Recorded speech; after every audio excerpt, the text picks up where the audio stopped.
하나님 말씀 미가서 6장입니다. 미가서 6장 1절에서 끝절까지 말씀 교독합니다. 1절 말씀 제가 먼저 받들어 봉독드립니다. 너희는 여호와의 말씀을 들을지어다. 내게 이르시기를 너는 일어나서 산 앞에서 쟁변하여 작은 산으로 내 목소리를 듣게 하라 하셨나니. 미가서 6장 9절 말씀. 완전한 지혜는 여호와를 주의 이름을 경외함이니라. 여호와를 경외함이 지식의 근본이라. 지혜와 지식. 우리 한민족은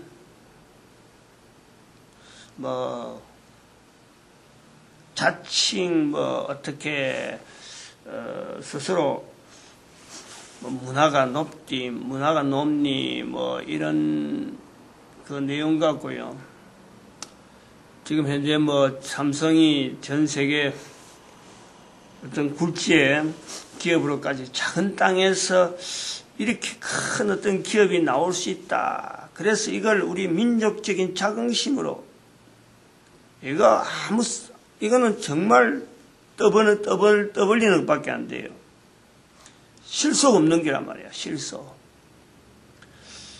결국은 왜 우리 민족에게 조그만 땅덩어림에도 불구하고 이렇게 큰 전 세계 유례가 없는 경제 부흥의 이런 어떤 위치에 있으며 삼성전자라 하는 이 어마어마한 어떤 위치에 있는 기업이 우리 땅에서 있을 수 있을까? 이걸요 근본적으로 우리가 고려를 해야 되는 거예요. 1919년의 3.1 운동이라고 하는 이 자리를 어떻게 해서 우리 민족이 나타냈을까? 이런 것을 통해서 지혜와 지식에 대한 이 차이를 우리가 분명히 인식을 해야 돼요. 지식은 스칼라, 지혜는 벡타, 스칼라와 벡타의 차이예요. 지혜의 지자와 지식의 지자의 차이에서 지식의 지자는 스칼라적인 표현, 지혜의 지자는 벡타적인 표현. 왜 벡타적인 표현이냐? 똑같은 것에 두면서 지혜의 지자는 밑에 날일변이 들어요. 날일변이. 즉 지자라고 지식의 지자에 날일변이 들어가면서 이게 시간적인 개념이 들어간다는 거예요. 시간적인. 벡타의 개념에는 시간이나 거리나 어떤 움직이는 고정되어 있는 것이 가만히 고정되어 있으면 그 스칼라예요. 스칼라가 고정되어 있는 상태에서 어떤 움직이는 안 그러면 변형되어 가는 어떤 요소가 들어가면 그게 벡타가 되는 거예요. 그런 내용에서 지혜와 지식을 잘 나타내는 차별을 잘 해놓은 상형문자 중국의 그 어떤 엄청난 능력을 우리가 보는 거예요. 같은 같은 문자를 만들어놔도 이런 사물을 이렇게 표현하는 이 상형문자인데 이걸요 다양한 어떤 그 개념들이 그 속에 들어있는 거예요. 단순한 상형문자가 아니라 이런 것이 통용되던 시대는 중국의 시대라. 인류 전체를 볼 때 이집트하고 중국하고 이 교류가 없어서 그렇지 이집트 문명이 발달했느냐 로마 문명이 발달했느냐 이거는 저쪽 지역에 팔레스타인을 중심한 이스라엘을 중심해서 비교해가지고 우리가 보는 거예요. 그랬을 적에 중국은 여전히 잠잠하면서 아무 변동이 없으면서 변동이 없다는 민족이 사람이 이리저리 옮기질 않는다는 그 땅덩어리 그대로 있는 거예요. 그 땅덩어리. 그 안에서 그 원나라, 청나라, 명나라, 삼국시대, 춘추 전국시대, 이런 표현이 있더라도 그 땅덩어리 안에서 일이지, 이게 막 옮기고, 베트남 쪽으로 내려온다든지, 안 그러면 인도 쪽으로 인구가 옮긴다, 이런 게 아니에요. 인구는 가만히 있으면서 그 안에서 일어나는 거예요. 그러면서 같은 시대를 보내면서 전혀 다른 체제를 가져왔는데, 로마나 헬라나 이쪽에 바벨론, 이 바벨론은 중국하고 전혀 관계를 하지 않으면서 새로운, 그 나름대로 막 그거는 변화가 있잖아요. 영국, 프랑스, 독일 하는 이런 그 오래된 그 어떤 민족들의 이동이라든지 그 막 섞이는 사람들이 섞이는 거예요. 십자군 전쟁을 하면서 섞이고 이동이 되어지고 또 그 밑으로 내려서 터키가 막 나타나고 하는 이런 움직인단 말이에요. 그 움직이는 이 세월이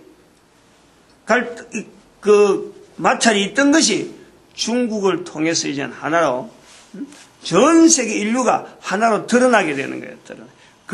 그런 계기들이 바로 청일전쟁에서 하나의 우리의 사건으로 본다. 우리나라에서 나타난 청일전쟁, 마치 이스라엘처럼 위치에 있던 이 청나라든지 이 한국을 변화를 줬던 하나의 변화를 줬던 물결이 로마 문화, 그리고 그것이 또 로마 제국이 프랑크에서 영국으로, 독일, 영국으로 가가지고 일본을 거쳐서 하나의 이 자극을 주는 거예요.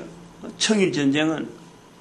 그럼 결국 이제 그런 청일전쟁 자극을 주면서 지금 현재 한 70년 지나서 그때부터는 오래됐지만 1945년 이후로 공산으로 해서 통일되어지면서 70년 지난 지금 2012년에 보면은 역사라는 이 흐름 자체를 지나온 사건으로 두면은 그 역사예요. 그 자체가 그 스칼라라니까. 사건, 어떤 사건이 있었다. 툭툭툭 떨어져 있는 이 사건들을.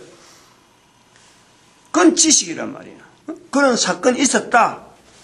그럼 여기에 벡터적인 요소로서 그 사건을 해석하는 사람, 그 사건을 해석하는 사람으로 해서 역사가 벡터적으로 가는 거예요. 사건이 벡터로 해서 인류사에 어떤 영향을 보는 거예요. 여기서 이제 해석하는 사람에 따라서 사건 자체가 벡터로서의 어떤 형태로 나타나느냐.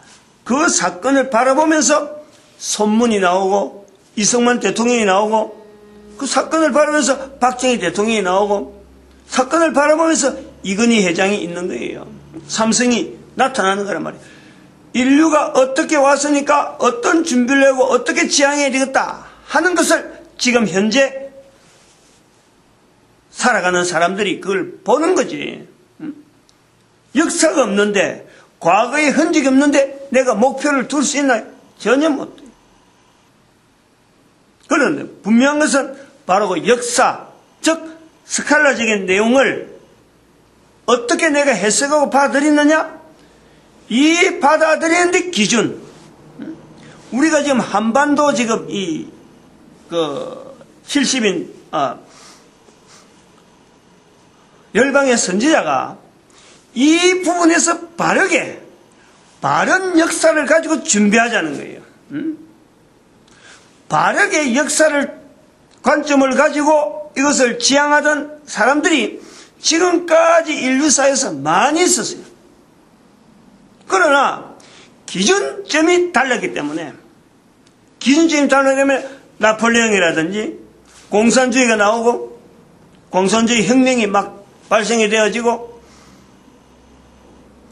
자기 나름대로는 바른 길이다 하고는 했는데 이게 현재적으로 모든 인류가 바라볼 때는 방향이 없었던 거예요. 각각 지각기가 각각 지각가. 이거를 열방의 선자가 바른 기준을 가지고 인류에게 보여줘서 결국에는 이 전체 인류가 오는 방향을 보면은 하나의 방향으로 지금 나아가고 있는 거예요. 하나의 방향으로. 이 방향점, 이게 인류 역사를 우리가 어떤 흐름이라 보는데 이걸 못 찾고 그 속에서 막 뒹구는 거예요. 이 방향인지 저 방향인지 막 애쓰다가 한 인생, 한 평생, 한 나라 제국 어떤 사건들이 그냥 툭툭툭 떨어져 있던 거예요. 그러나 그 전체적인 흩어진 사건 자체를 가지고 인류 전체가 가는 방향은요, 오직 한 방향이라니. 이거는 주일 설교, 지금 2014년 현재 2014년도에 나타낸 이 설교는 주일날 설교는 중요한 설교다. 내년에도 이게 연결될지는 모르겠지만 내년 하여튼 제목을 인류 역사도락하는 그 제목을 아예 가지고 나올 건데 그것도 1년 해보려고 지금 마음만 두고 있는 거지 뭐 어떤 내용이 나올는지 모르겠고 지금 2주밖에 안 남았어요. 그 내용을 한번 살펴봐야 돼요. 들어봐야 돼요. 그 대단히 중요한 그 내용인데 두고두고 그 내용으로 그래서 그 다니엘 아침 기도회 하면서 2014년 주일 설교를 반드시 들으라고 내가 해놓은 거예요. 끝나지도 않았는데 2014년 주일 설교를 반드시 그럼 뭐 다니엘 아침 기도 한다 하면은 2014년도 주일 설교를 52주니까 하여튼 뭐가 씹어보고 이래도 듣고 저래도 듣고 하고 자꾸 들어야 돼. 그래야 이게 지혜와 지식에 간 이 차이에 대해서 왜 완전한 지혜라 그러고 지식의 근본이라고 할 수 있는 이 성경의 표현에 대해서요. 그 근본적으로 나오는 내용이 뭐냐면 결국엔 하나님의 이름, 참 주의 이름을 경외한다. 경외한다.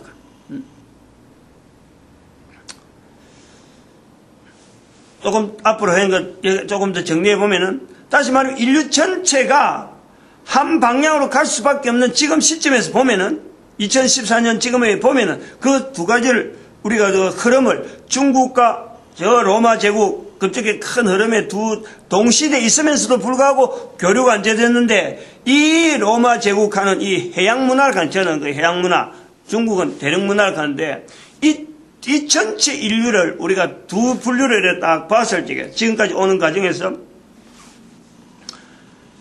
해양 문화를 움직이는 주체가요, 움직여왔던 주체가 사실은 그 팔레스타인에 있는 히브리 민족이라니까. 이걸 우리가 알아내야지. 저들을 흩어서서, 조그마한 민족에 있는 사람들을 구약 성경만 남겨놨고 흩어버려가지고 나온 게 2000년인데, 저들을 흩어서 결국에는 로마 제국이 전 인류에게 영향을 주도록 히브리 민족이 남긴 그 상 자체가 로마 제국을 형성하면서 그것을 전 인류에게 영향을 주고 오는 것이 2000년 시대라. 2000년. 영국이 그 영향받았고 프랑스가 그 영향받아서 미국이 그 영향받아서 지금 중국하고 같이 인류가 지금 있는 거예요. 그 방향이 하나라니까. 하나. 요 하나에 대한 방향을 잡기만 하면은 어느 민족이든지 어느 국가든지 어느 개인이든 간에 인류 전체를 위해서 쓰임받을 그 사건은 얼마든지 무궁무진한 거지. 그걸 못 찾는다니까. 못 찾았다니까 지금까지. 그걸 지금 여기서 지금 제시한 거 아니에요.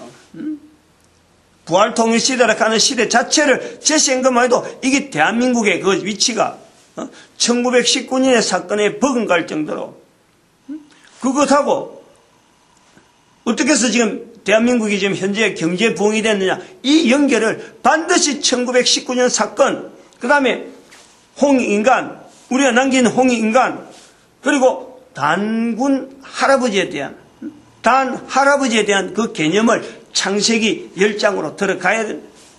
그리고 들어갈 수밖에 없어요. 우리는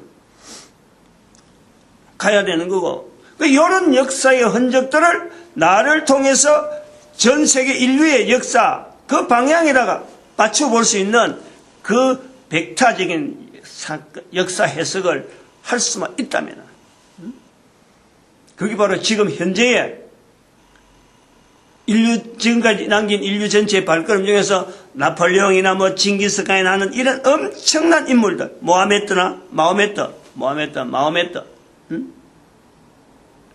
하는 이런 걸음들이 결국 바로 그 걸음이 내가 되는 거예요. 반드시 되게 돼 있어요. 미국에 있는 옛날 어릴 때 우리 봤던 그 동화 같은 도덕책에 나오는 거예요. 그 큰 바위 얼굴. 바라보던 사람이 결국 되는 거예요. 바라보는 사람이. 그런 요소가 있는 거예요. 아니스터. 그 정직이란 정직. 정직을 바라보니까 정직한 사람 된다. 그런 개념이라, 그 동화가. 바로 이것은 지금 현재적인 똑같아요. 주의 이름을 경외함이다. 주의 이름을 경외하는 이 인류의 방향이 결국 갈 수밖에, 지금은 인류 방향이 그런 내용이 아니라는 거예요. 그런데 인류 전체가 가야 될 방향이 지금 현재 보이는 것이 주의 이름을 경외하는 쪽으로 갈 수밖에 없어요. 이게 완전한 지혜라. 그걸 보는 것 자체가 완전한 지혜라는 거예요. 그럼 주의 이름을 경외하는 상황이 어디 나오느냐? 빌립보서 2장 9절에서 11절에 반드시 나와요. 가장 높은 이름에 예수 이름을 두고 모든 인간들이 예수 이름 앞에 무릎 꿇고 모든 사람이 입으로 예수를 주라 분명히 언급하는, 그건 언제냐? 적어도 3008년 후에 천년이라는 기간을 달라는 것을 하나님 앞에 딱 분명하면서 적어도 우리가 열방의 선지자가 1000년 동안은 이 전 인류와 더불어서 이런 내용을 알리는 시간이 필요하잖아요. 이스라엘 백성들에게 시간이 있었다면 우리에게도 시간이 필요한 거예요. 그래서 1000년, 3008년 이후에 나타나는 분명한 사건, 모든 인간들이 예수 그리스도의 무릎을 꿇는다. 성경이요, 다른 내용을 이야기하는 것, 바로 이 내용을 이야기한다는 거예요. 이 내용을 이야기하는데 아까 말씀했지만은 팔레스타인에 있는 조그마한 인구 이스라엘을 움직여서 한쪽을 움직였다면은 중국이 안 움직인 게 천만다행이잖아요. 만약 중국을 그냥 휘저어 놨고 하나님께서 지금 로마 제국이나 영국처럼 막 움직이듯이 중국을 휘저어 버렸다. 전 인류가 얼마나 혼란스러울 거예요. 이 수많은 인구가 갈 데 없어갖고 막 전 세계로 막 흩어다닌다 하면 얼마나 인류가 혼란스러웠겠어요. 그나마 이스라엘 백성이라도 흩어서 이 정도 인류 전체 가는 방향에 어느 정도 그 방향성을 우리가 알아낼 수 있도록 이렇게 행거만 해도 돼요. 우리가 인류 전체 방향에서 보면요, 하나님을 인정하지 않는 자체가 신기한 거예요. 하나님을 인정할 수밖에 없는 방향과 여러 가지 일들, 흔적들이 분명한데 이걸 인정하지 않으려고 바울이 예수님 앞에 불려올 때 다메섹에서 그러잖아요. 말이 뒷꿈치에 가시채를 뒷꿈질하기가 얼마나 괴롭느냐. 인생이, 인류 전체가 괴로운 전쟁 문화를 가지고 지금 있는 거예요.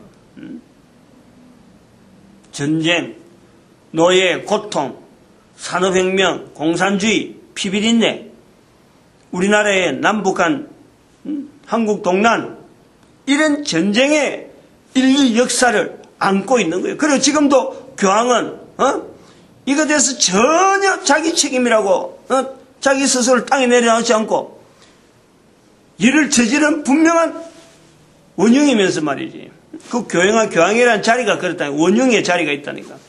인류 전체를 이런 지경으로 만들어나면서도 전혀 내 책임이라고, 이건 내가 때문에 그렇다, 이런 자리가 없고 딱 내려놔야 돼. 교황이라는 체제 자체를 없애버렸네. 그걸 누가 하느냐? 대한민국에서부터 나타난다는 거죠. 대한민국에서부터 나타날 수밖에 없어요. 대한민국이 제일 먼저, 대한민국의 천주교가 교황과의 고리를 끊는 이런 사건을 제일 먼저 하기를 바란다고 내가 책에다가 적어놨어. 아직 그 책이 안 나와서 그렇지. 책이 언제 나올지는 참 여러 가지 정황을 볼 때 아마 책 나오는 거하고 이 사태하고 상당히 연관이 있지 않겠나 이렇게 보는지. 하나님께 감사해야 돼요. 중국을 움직이지 않았다는 것은 중국 전 백성들이나 온 인류가 감사해야 돼요. 희생시킨 것은 이스라엘밖에 없다는 거지.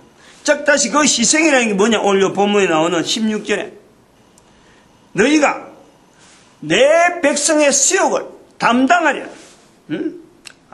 이 말씀이 무섭잖아요. 무섭기도 합니다만 이스라엘 백성들에게 무서운 말씀이야. 바로 예수님이 십자가 지는 거하고 똑같은 내용이고, 다르게 하면은 지식을 가진 사람이 아니고 지식의 근본을 깨달은 바로 지혜를 가진 사람이 완전한 지혜를 나타낸다는 것은 내 백성의 수욕을 담당하는 위치에 스스로 내려가는 거예요. 열방의 선지자가 그런 거예요. 응? 하나님 앞에서 지혜를, 완전한 지혜를, 여호와를 경외하는 어떤 인류의 방향을 내가 봤다 하면은 칼 들고 총 들고 다른 사람 죽이려고 앞장서는 것이 아니라, 폭동을 일으키는 것이 아니라 십자가를 지는 기란 말이야. 십자가를. 십자가의 삶을 살 수밖에 없는 거야. 그걸 자청해서 내려가야 돼. 부모 형제 다 이제 7장에 그게 나오는 거야. 7장 6절인가? 6절은 아들이 아비를 멸시하며 딸이 어미를 대적하며 며느리가 시어미를 대적하니 사람의 원수가 곧 자기 집안의 식구리라. 자기 집안의 식구라. 마태복음 10장 36절에. 똑같은 내용이 들어요. 이것 갖고 내 미가서에 처음 올 때 이거 상당히 중요하다고 말씀드립니다. 이 뭐냐? 자기 스스로 내려가는 거예요. 너희가 내 백성의 수욕을 담당하리라. 즉 모든 인간들이 하나님 앞에 이제는 이스라엘 백성들의 하나님이 아니라 모든 인간들이 바로 나의 하나님으로 그 고백하는 때가 반드시 온다. 마치겠습니다. 기도드립니다. 할렐루야.